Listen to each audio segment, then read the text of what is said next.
mag-repair tayo ngayong for the box. Ayan, GMA for the box. Yung kadalasan po nasisira dito, ito yung kanyang kapasitor. Ayan, yung value niya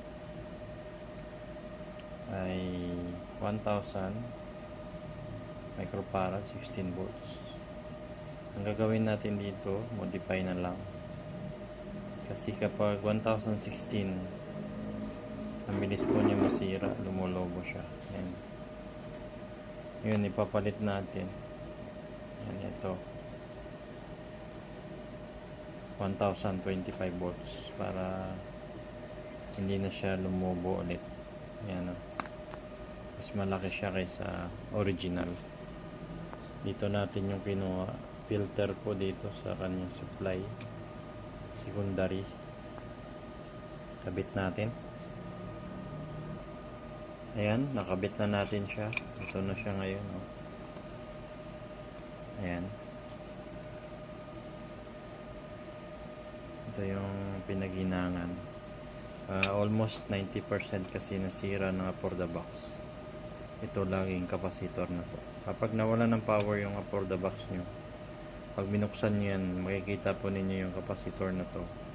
Lobo po yan. Palitan po nyo agad yan at magiging repaired na agad yung inyong for the box.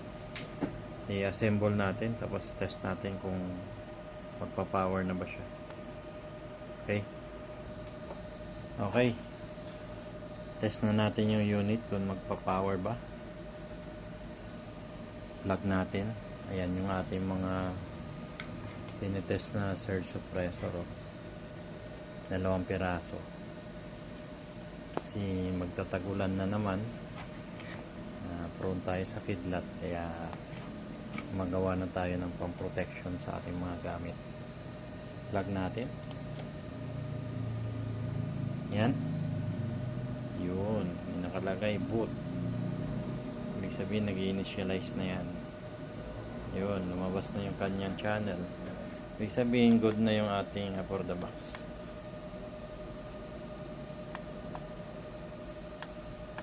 Yan.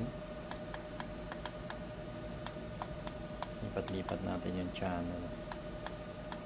Hindi natin matest. Wala po tayong antenna. Dinala lang ng ating customer dito para pagawa. Kasi no power lang naman yung problem niya.